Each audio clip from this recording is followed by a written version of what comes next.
Buenas noches, chicos. Bueno, vamos a empezar esta charla que está a cargo de nuestra compañera Nicole Gómez. Nos va a hablar sobre náuseas y emesis para que por favor todos le prestemos mucha atención. Nicole, dale, preséntate.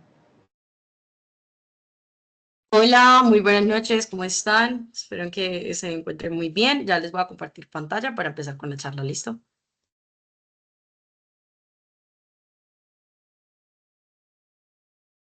Me comentan si alcanzan a ver ahí mi pantalla.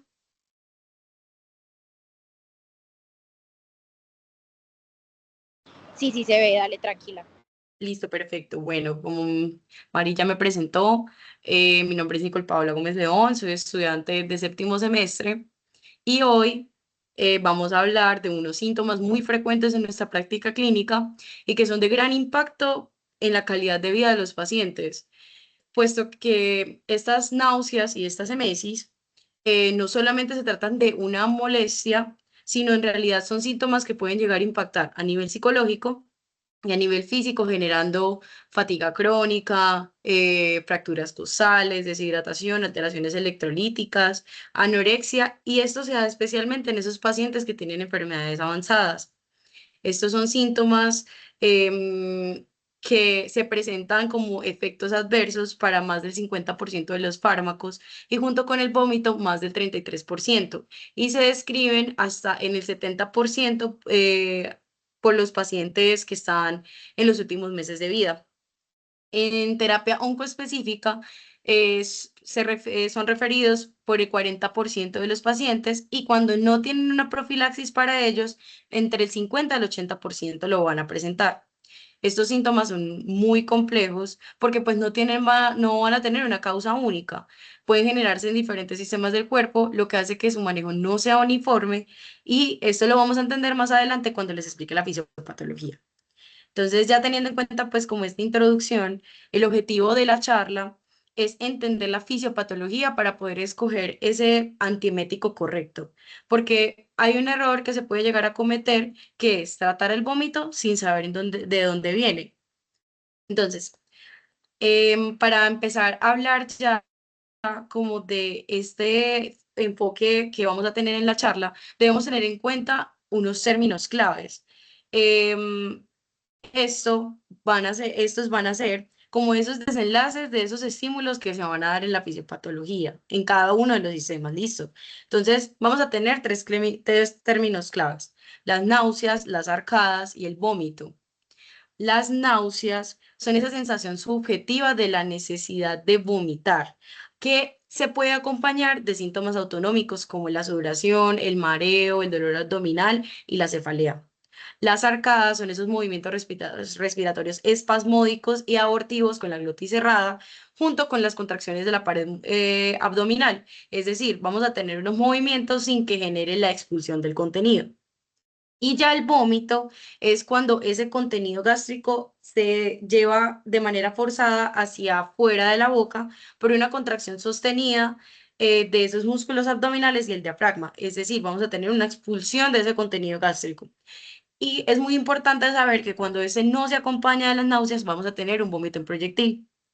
Ahora, adentrándonos en la fisiopatología, es importante entender que el vómito no es un evento aislado, sino que en realidad es un reflejo involuntario de defensa. ¿Cómo así? Es que el cuerpo va a utilizarlo como un mecanismo para expulsar estas sustancias que interpreta como si como si fueran dañinas. Entonces, el paciente va a vomitar porque el organismo lo que está haciendo es responder a un intruso o a una alteración interna. Entonces, ¿cómo se da como el inicio de todo? Todo va a empezar con una aferencia.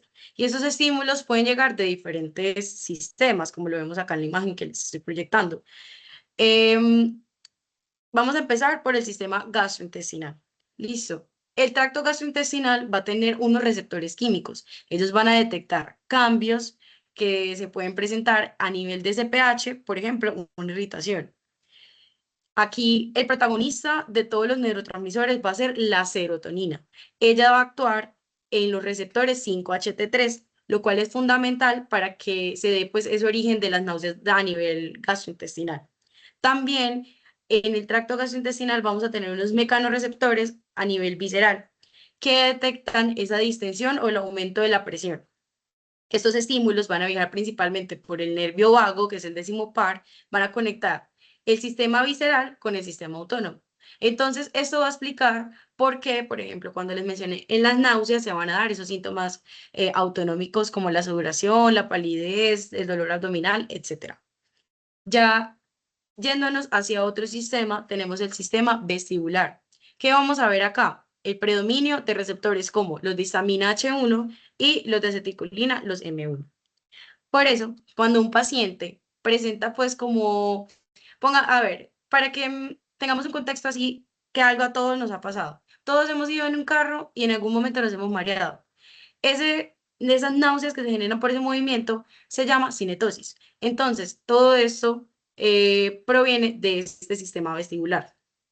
Ahora, en la corteza cerebral, a nivel del sistema nervioso central, vamos a tener el sistema límbico. Recordemos que el sistema límbico es el encargado del afecto. Entonces, van a haber emociones o estímulos emocionales como la ansiedad o la depresión que pueden llegar a desencadenar ese vómito. Por ejemplo, los pacientes oncológicos, cuando ellos van a ir a las citas médicas, ellos ya como que se predisponen. Eso se llama una náusea anticipatoria. Un punto clave que vamos a ver ahora es esta partecita de acá que van a ser el área postrema. Es lo que nosotros denominamos zona gatillo quimiorreceptora. ¿Por qué? Esta estructura va a detectar fármacos, toxinas y alteraciones metabólicas. ¿Por qué le decimos quimiorreceptora? Porque tiene gran cantidad de receptores. En este caso, DD2, los de dopamina, 5-HT3 de serotonina y NK1, que son los de neurokinin 1, que se encargan pues como de la sustancia P. Y es algo muy importante saber que en esta zona no vamos a tener una barrera hematocefálica. Entonces, esto lo hace mucho más sensible. Todos los estímulos van a viajar por las aferencias, es decir, esas señales sensitivas que les mencioné que ascienden en cada uno de los sistemas, van a llegar hasta el sistema nervioso central y van a llegar al real centro de vómito, que es el núcleo del tracto solitario. Este se va a encontrar en el piso del cuarto ventrículo, que está muy cerca al área postrema. Y esta zona va a tener múltiples receptores claves, como los dedos de dopamina, los 5-HT3, los NK1, los H1 y los M1. También va a tener receptores mu que pueden ser estimulados por medicamentos como los opioides, que van a generar náuseas y vómito.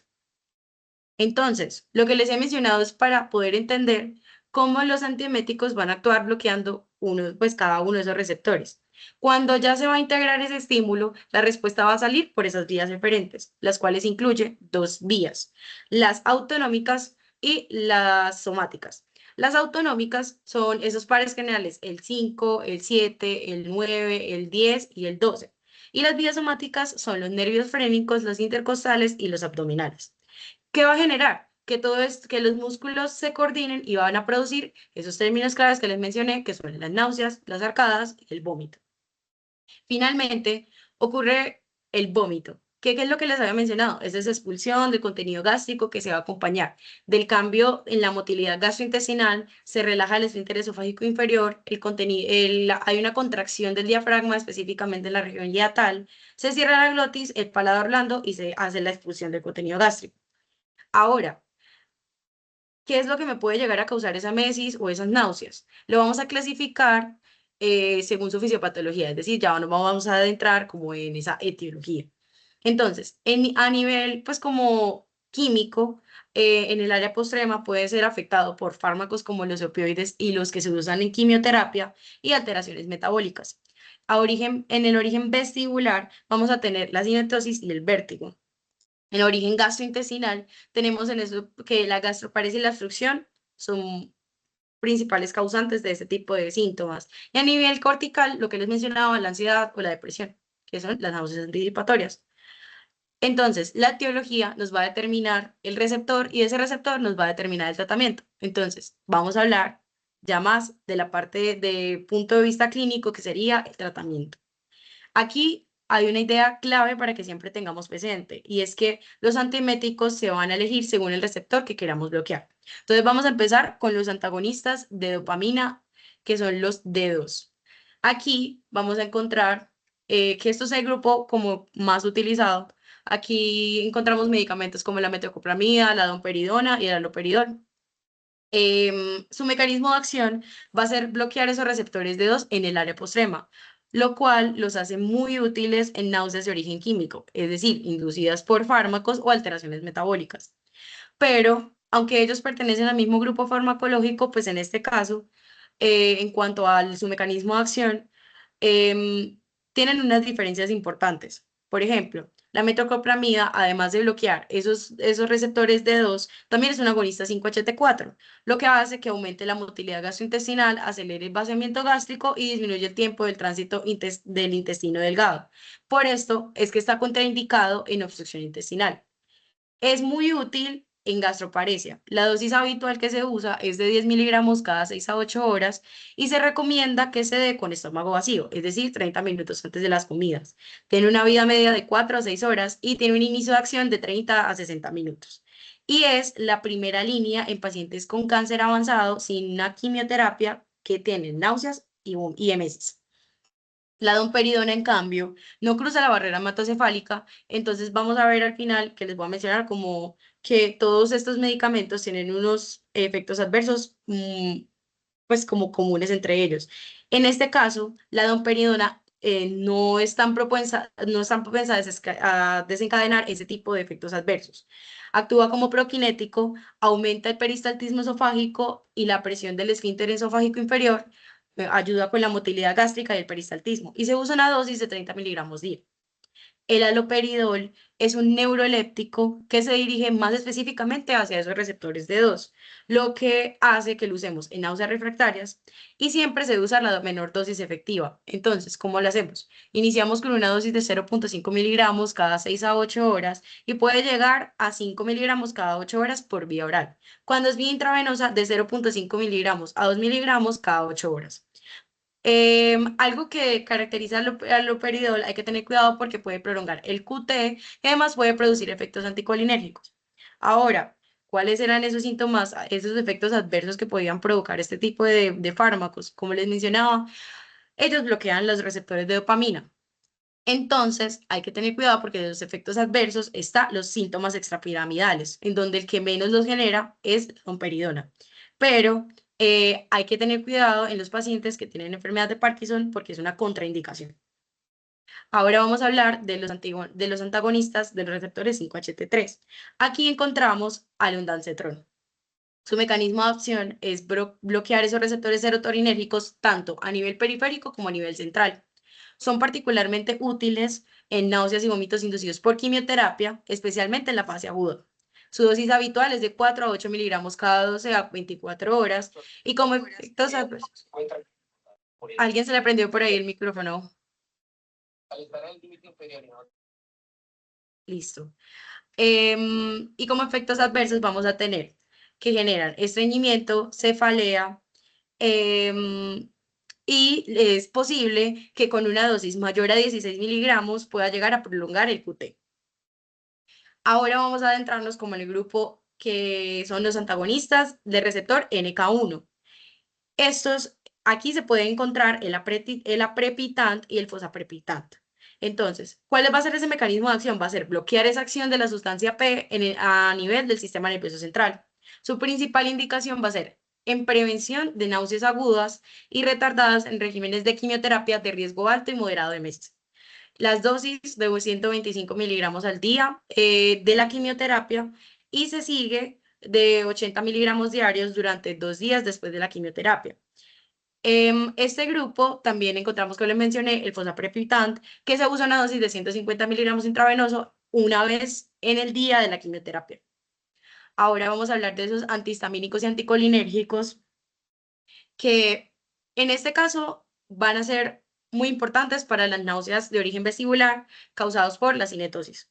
Entonces aquí utilizamos antihistamínicos y los anticolinérgicos. Aquí tenemos a la difenidramina y al dimenidrato, los cuales son los más útiles en este caso. También tenemos a la ciclicina y como un hallazgo incidental, la iosina se descubrió que también puede llegar a ayudar con eso, pero no es su principal función. Listo. Ellos van a actuar bloqueando esos receptores H1 y M1 que predominan en el sistema vestibular. Son útiles para ese vértigo y esa cinetosis, pero pueden producir efectos adversos como la somnolencia y la boca seca. Como proquinéticos, esto es un grupo importante. Aquí también se incluye la metoclopramida y está la prucaloprida. Su mecanismo de acción va a ser agonistas de los receptores 5-HT4, es decir, van a aumentar la motilidad gastrointestinal. Por eso son muy útiles en pacientes con gastroparesia o vaciamiento gástrico lento. La alisaprida también actúa como un prokinético, pero también bloquea esos receptores D2 periféricos y centrales. Aumenta el peristaltismo gástrico y duodenal sin afectar esas secreciones de tracto gastrointestinal. ¿Qué dosis usamos? Usamos una dosis de 100 a 200 miligramos día. Hay unos fármacos que van a actuar que no es una manera como muy clara, pero sabemos que van a actuar en muchos mecanismos, es decir, va a actuar en diferentes receptores. Ahí tenemos a la levomepromacina, que va a actuar en los receptores D2, H1, M1, 5-HT2 y los alfa-2. Y también está la olanzapina, que es un antipsicótico atípico y que va a bloquear los receptores de D2, 5-HT3, 5-HT2C y los de acetilcolina. Esto que hace que les dé un amplio espectro de acción, por lo que son muy útiles en casos de náuseas refractarias. Sin embargo, pueden llegar a tener efectos adversos como la sedación y la hipotensión. Con la olanzapina tenemos que se usa una dosis entre 5 y 10 miligramos por vía oral y se debe administrar en la noche por sus efectos adversos, que es la somnolencia. Y en cuidados paliativos, la olanzapina se usa porque se buscan esos efectos adversos de ella. En este caso sería el aumento del apetito y el peso, pero eso se usa en otro tipo pues como de situaciones. Hay otros medicamentos que no son antieméticos directos, pero pueden ayudar en el manejo, que son esos coadyuvantes, como la dexametasona. Esta va a potenciar el efecto de otros antieméticos y se usa mucho en combinación, especialmente en quimioterapia. Se utiliza una dosis de 4 a 8 miligramos por día hasta 16 miligramos día. Como efectos adversos puede llegar a causar hiperglicemia, infecciones, alteraciones del ciclo vigilia y es importante saber que es la primera línea en obstrucción intestinal maligna e hipertensión intracraniana. Y tenemos también al lorazepam, que es útil en náuseas de origen emocional o anticipatorio gracias a su efecto ansiolítico. Perdón. Em, Hay unos casos especiales, hay unas situaciones específicas que van a requerir unos tratamientos particulares. Por ejemplo, aquí encontramos un fármaco como el ocrotide, que es útil en casos de obstrucción intestinal, ya que va a disminuir esas secreciones como la motilidad gastrointestinal. Y es muy importante saber aquí que el uso de la buscapina, que es la diosina-butilbromuro, no es como que funcione como un antiemético, como les había dicho, que es como un hallazgo incidental, pero en realidad lo que se busca es su efecto antiespasmódico para aliviar ese dolor tipo cólico. Entonces, recuerdan que yo les había mencionado que la metoclopramida era útil en pacientes con cáncer. Entonces, hay que tener en cuenta que a estos pacientes se les debe realizar un esquema profiláctico, pues en este tipo de sesiones de quimioterapia, el cual va a depender del nivel de hematogenicidad de la quimioterapia. ¿Listo? Entonces, en riesgo mínimo, no, en realidad no va a requerir tratamiento. En riesgo leve, vamos a tener que la dexametasona o un antagonista de los receptores 5-HT3 o también un antagonista de dopamina, algunas de esas opciones. En riesgo moderado sería antagonistas de 5-HT3 más un corticoide. Y en alto riesgo, lo que hace es como mezclarse diferentes mecanismos. Entonces está un antagonista 5-HT3 más la dexametasona más el aprepitant. Entonces, para cerrar ya como esta parte del tratamiento, quiero que se queden con una idea, que es que cada grupo de los fármacos va a actuar sobre un receptor específico. Entonces, por esto, la elección del tratamiento no se debe hacer al azar, sino basado en ese mecanismo fisiopatológico. Para terminar, quiero que se queden con tres ideas fundamentales. El primero es que el vómito es un reflejo complejo con múltiples vías. El segundo es que cada una de estas vías está mediada por receptores específicos. Y el tercero, que es el más importante que quiero que se lleven, es que el mejor antiemético no es el más potente, sino que es el que busca bloquear ese receptor adecuado según la causa. Si entienden eso, no hay necesidad de que estemos memorizándonos, estudiándonos todo el tiempo, intentando aprendernos de memoria, sino que vamos a poder razonar y así tomar una mejor decisión clínica. Muchas gracias. Aquí les presento una tablita en donde se resumen un poquito de cada uno de los mecanismos de acción, las dosis y pues como sus usos específicos en cada uno pues de los mecanismos de fisiopatológicos que les presenté. Muchas gracias.